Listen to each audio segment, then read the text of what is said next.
Welcome to Sleepy Art Critic. In this first episode, we make a journey through the life, art, and legacy of one of the most dynamic and provocative visual voices of the 20th century, Keith Haring. You've seen his radiant baby. You've spotted his barking dog. His art is on t-shirts, tattoos, and towering murals from New York to Berlin. But behind the bold black lines and neon colors lies a story that's deeply human, full of rebellion, compassion, urgency, and joy. In this documentary, we'll trace Keith Haring's path from small-town dreamer to global icon. We'll explore how he turned subway walls into storytelling stages, how he merged art with activism, and how his work continues to pulse with relevance in today's world. And as we dive in, let's talk. Do you love Keith Haring's work, or has it never clicked with you? Which of his symbols or murals speaks to you the most? And here's a big one. Which artist would you like us to explore next? Let us know in the comments. We read every single one. Now settle in, relax, close your eyes if you want, and let's uncover the lines that made the world listen. This is the story of Keith Haring. To understand Keith Haring, we must first understand the simplicity of his lines and the immense complexity behind them. Keith Allen Haring was born on May 4th, 1958, in Reading, Pennsylvania, and raised in the nearby town of Kutztown, a place of cornfields, churches, and quiet Americana. His childhood was, by all accounts, a happy one, filled with imagination, comic books, and Saturday morning cartoons. His father, Allen Haring, was a draftsman and an amateur cartoonist. From him, Keith learned to draw before he could even write. He wasn't just copying figures, he was creating characters, inventing stories. While other kids played ball or watched television, Keith sat at the kitchen table sketching astronauts and superheroes.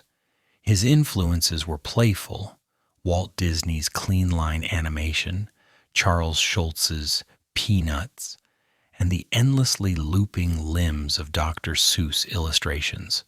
There was an early clarity in his drawings. Even as a child, Keith's lines were deliberate.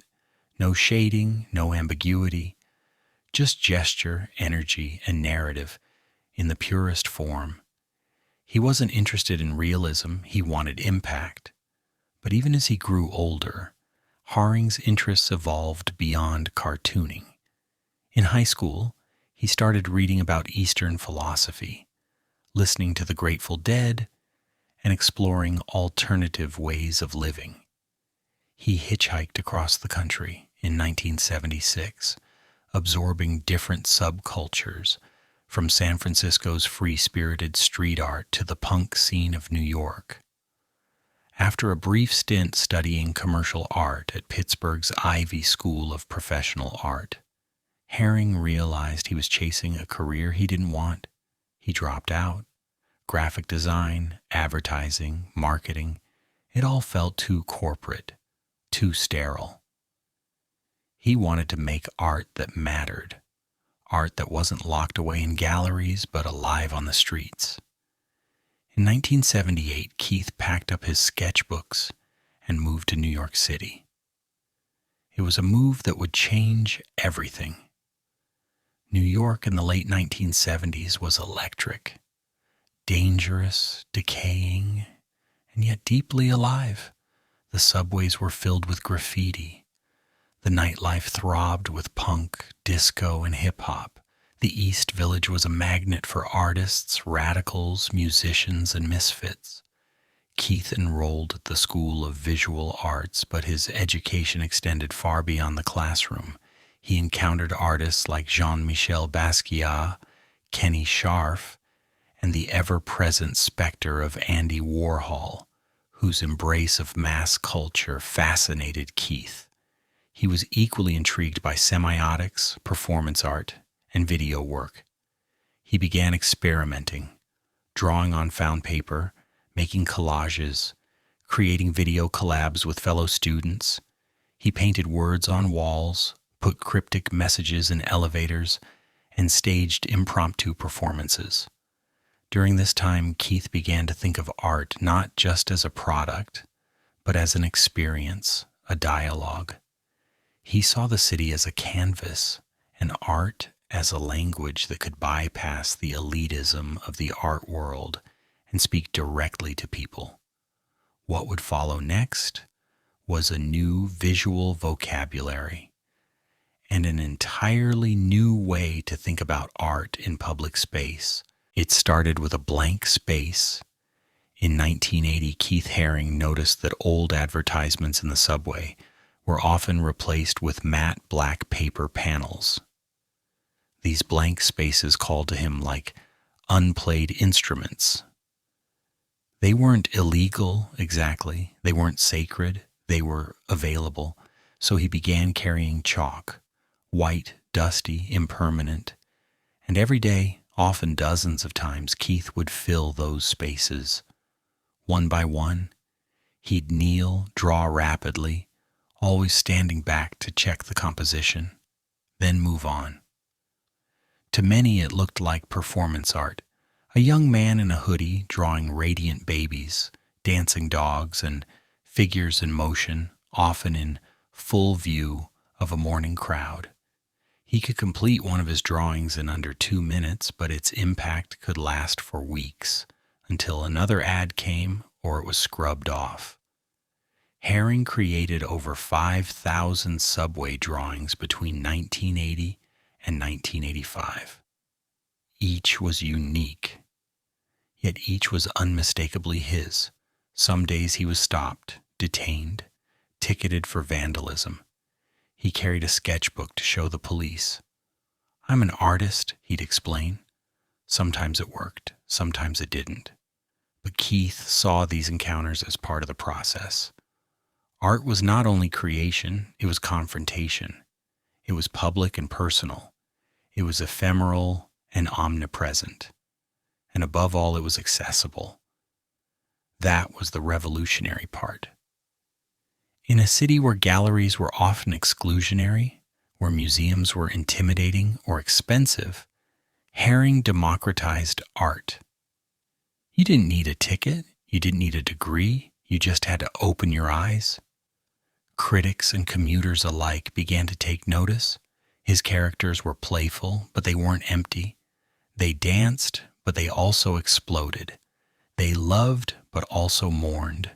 He began developing what he called a personal hieroglyphics.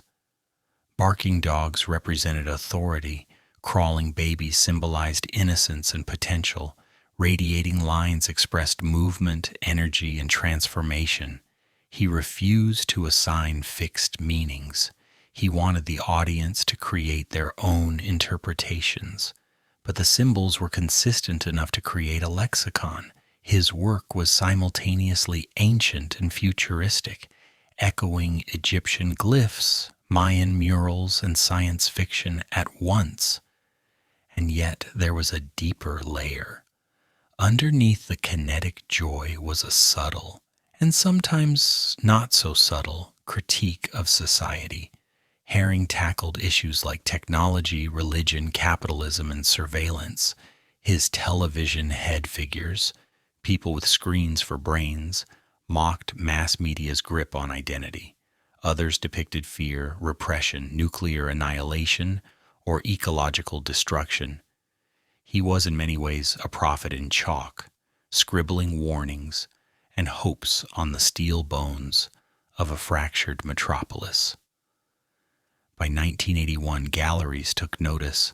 The Tony Shafrazi Gallery began exhibiting his work, and suddenly Haring found himself pulled into the very art world he had once resisted.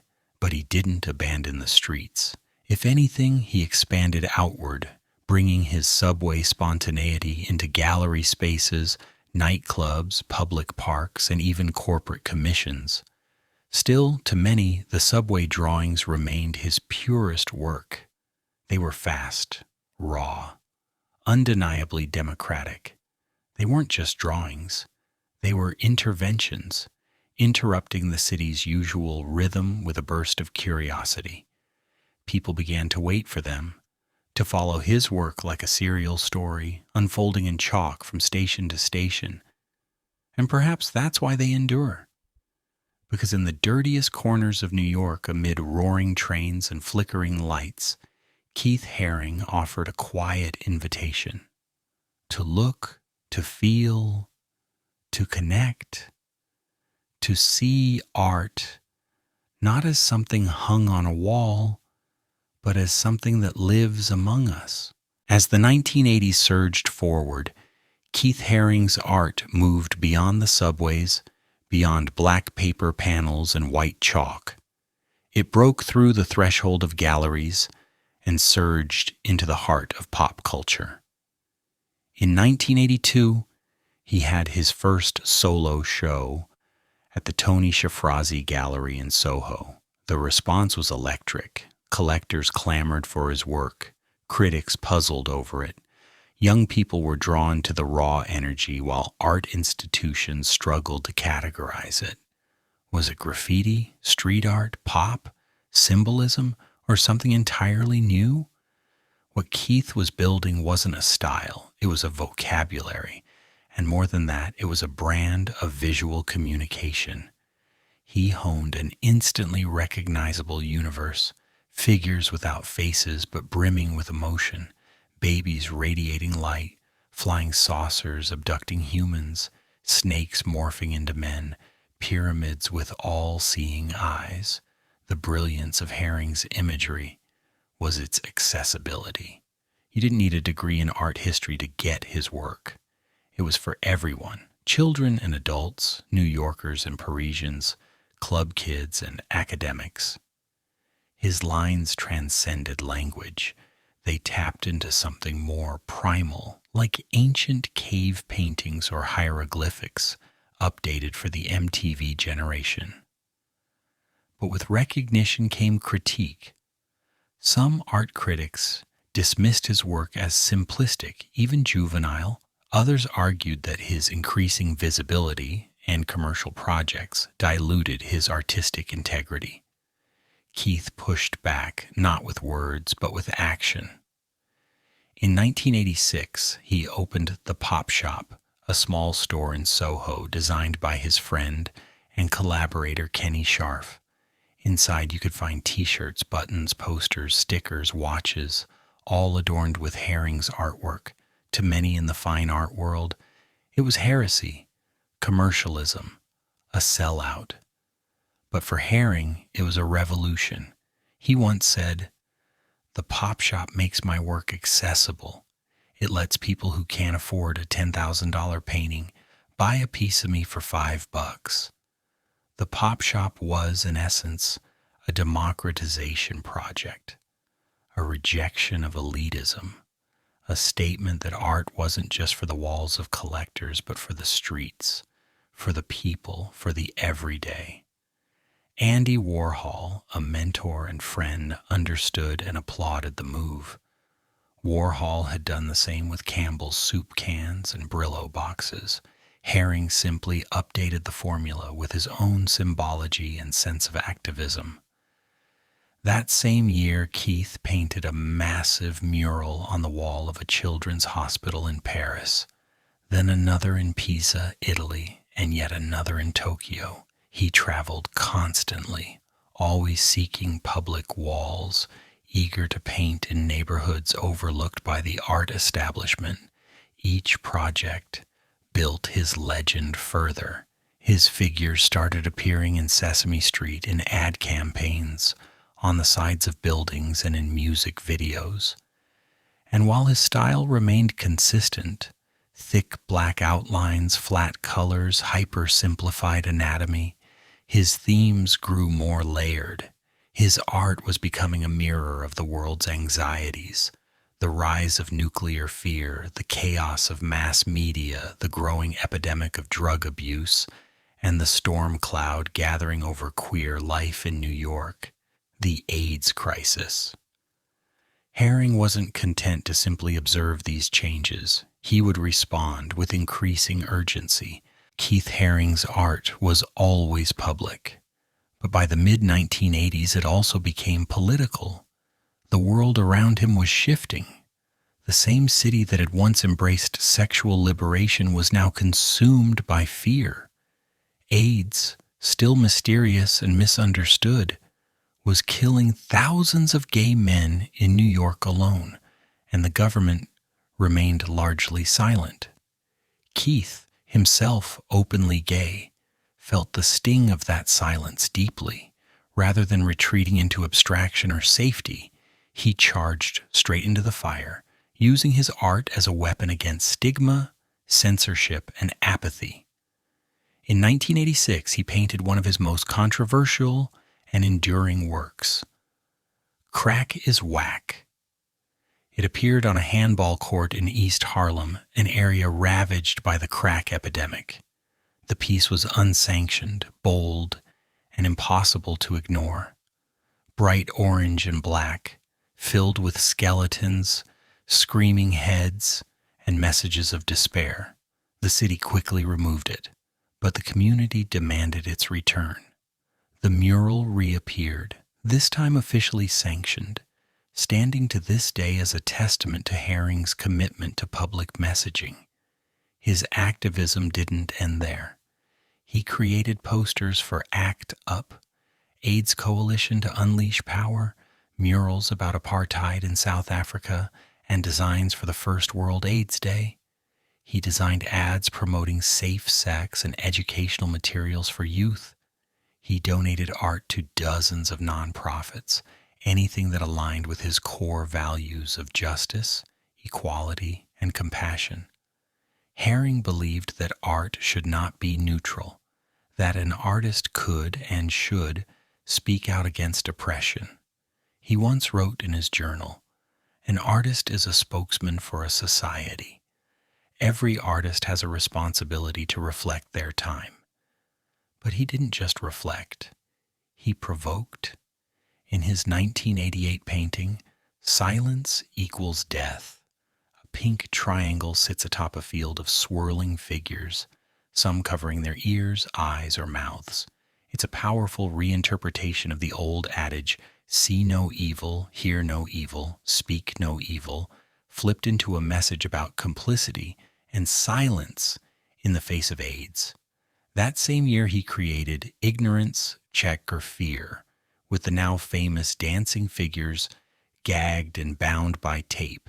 Beneath it the message, "Fight AIDS, not people with AIDS." These were not just paintings. They were billboards of resistance. Despite, or perhaps because of, his increasing visibility, Haring remained intensely hands-on. He didn't just sign checks. He painted walls, showed up to rallies, and held drawing workshops for kids in hospitals and shelters. He saw children as his most important audience. He believed that art could plant seeds of empathy early, and that by reaching the next generation, he could help create a more compassionate future.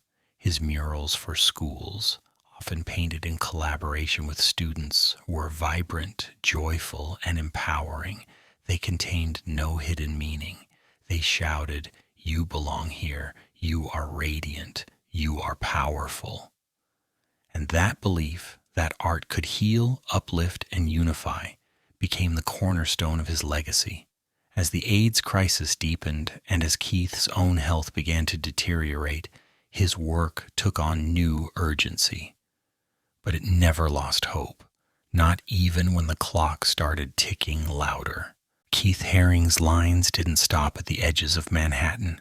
By the mid-1980s, his reach had gone global, his art appearing in cities across the world, on walls, in subways, in fashion magazines, on stages, and in the minds of a new generation of artists and activists. In 1986, he was invited to Berlin, where he painted a 300-foot mural on the Berlin Wall. His interlocking human figures, painted in vibrant yellows, reds, and blacks, wound across the concrete barrier like a ribbon of resistance. It was one of the few art pieces that defied both politics and geography. The figures reached across the divide, their bodies stretching, merging, struggling toward unity. When the wall fell just a few years later, Haring's mural became symbolic, a gesture toward what art can be, a bridge, not a border. Keith painted murals in Australia, Japan, Brazil, the Netherlands, and Italy. He visited schools and orphanages. He taught children how to turn lines into language. He never charged for these projects. He simply wanted to leave something behind, a piece of joy, a message of hope, a trace of connection.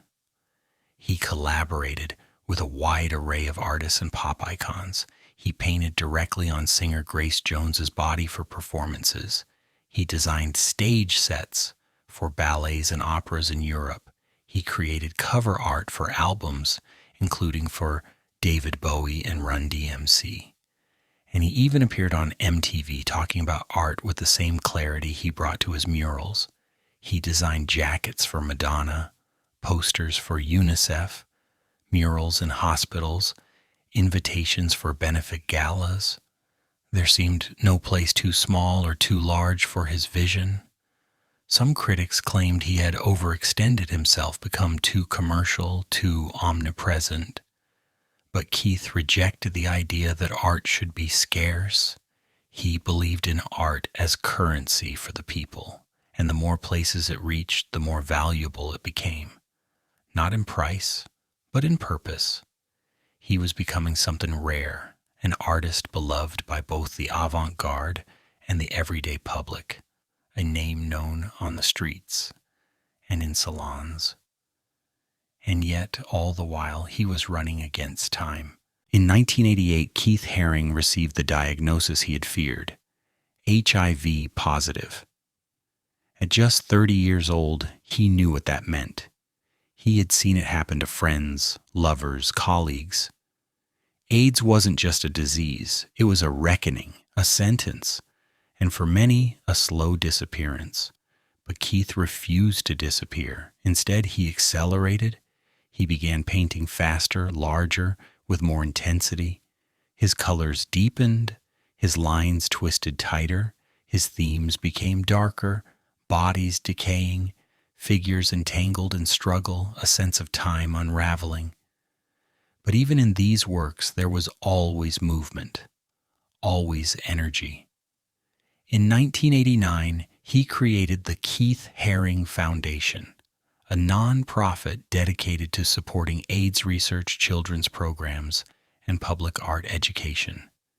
He ensured his art, his earnings, his voice would live on, serving the causes he cared about most.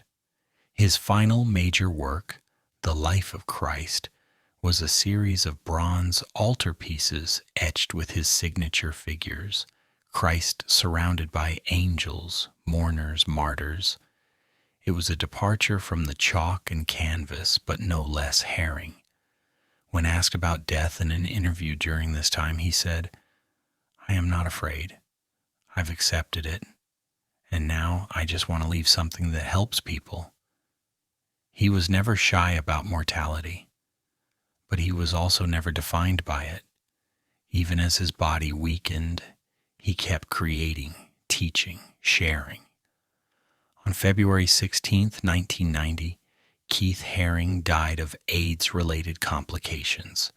He was just 31 years old, a life shorter than most but brighter than most ever dare to be. More than 3 decades after his death, Keith Haring's work is more alive than ever. His art is found in museums and playgrounds, on runways and murals and tattoos, fashion, stickers, school curriculums, and even digital emoji culture. The barking dog, the radiant baby, the pyramid eye, they've become icons, part of a universal visual language. But Haring's legacy is not just graphic, it's ethical. He redefined what an artist could be, not a secluded genius in a studio, but a public servant, not a gatekeeper, but a translator, not a figure of mystery, but a conduit of shared truth. He made art tactile, joyful, urgent. He used his fame not as a fortress, but as a platform. His commitment to children, to AIDS awareness, to human rights, it remains a blueprint for socially engaged art. Today, the Keith Haring Foundation continues to support arts education and healthcare organizations around the world. His murals are preserved, restored, and still visited by thousands. His story is told in classrooms, in pride parades, in galleries and graffiti tours alike.